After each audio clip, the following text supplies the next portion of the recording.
যে আগামীর বাংলাদেশে কোনো ফেসিবাদের ঠাঁই হবে না, স্বৈরশাসকের ঠাঁই হবে না। যারা চাঁদাবাজি করেন, যারা বিভিন্ন ধরনের আচরণবিধি ভঙ্গ করছেন রিপিটেডলি, তাদেরকে আমরা জনগণের সামনেই তাদের মুখ উন্মোচন করতে চাই। হত্যাকাণ্ড আপনারা জানেন যে এই নির্বাচন আরম্ভ হওয়ার পরে অর্থাৎ 11 ডিসেম্বর 2025-এ নির্বাচনী শিডিউল ঘোষণার পরেই প্রথম হত্যাকাণ্ড হয়েছিল শরীফ ওসমান হাদি, যাকে ঢাকার রাজপথে নির্মমভাবে হত্যা করা হয়েছিল। তিনি ঢাকা 8 আসনের প্রার্থী ছিলেন। এরপরে গত 29শে জানুয়ারি, আজকে থেকে 2 দিন আগে, আমাদের আরেকজন ভাই আপনারা জানেন যে শ্রীবর্দী থানা জামাত ইসলামীর উপজেলার সেক্রেটারি, তাকে বিএনপির নেতৃত্বে সন্ত্রাসীরা হামলা করেছে এবং তিনি খুব নির্মমভাবে হাসপাতালে নেওয়ার পথে তিনি মৃত্যুবরণ করেন, শাহাদাত বরণ করেন তিনি। এর সাথে আমাদের আর অনেকেই আহত হয়েছেন, যারা এখন হাসপাতালে আছেন।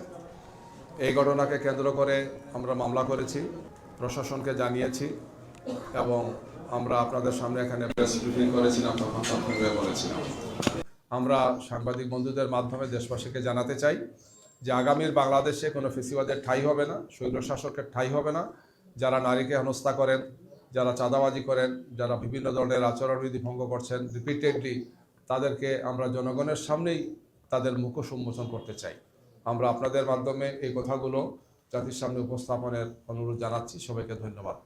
আমরা বলেছিলাম যে এর সাথে যারা সংশ্লিষ্ট তাদের ব্যাপারে বিধি অনুযায়ী ব্যবস্থা নেওয়া হোক।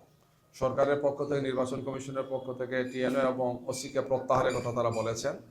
আরেকটি বিষয় ছিল যে যারা খুন করেছে, দৃশ্যমান এই হামলা এবং খুনের সাথে জড়িত, তাদেরকে চেনা যাচ্ছে। চেনার জন্য ডকুমেন্টের প্রচুর সুযোগ সেখানে ছিল, কিন্তু এখনও কোনো খুনিকে গ্রেফতার করা হয় নাই।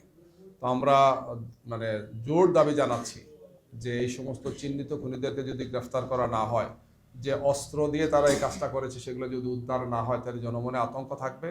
নির্বাচনের সুষ্ঠু সুন্দর পরিবেশ মারাত্মকভাবে বিঘ্নিত হবে এবং অবিলম্বে সেই খুনিদেরকে গ্রেফতার করে প্রশাসনকে, সরকারকে, নির্বাচন কমিশনকে প্রমাণ করতে হবে যে একটি সুন্দর, সুষ্ঠু, শান্তিপূর্ণ নির্বাচনের জন্য তারা যে প্রতিশ্রুতিবদ্ধ, আমরা সেটা প্রত্যাশা করব।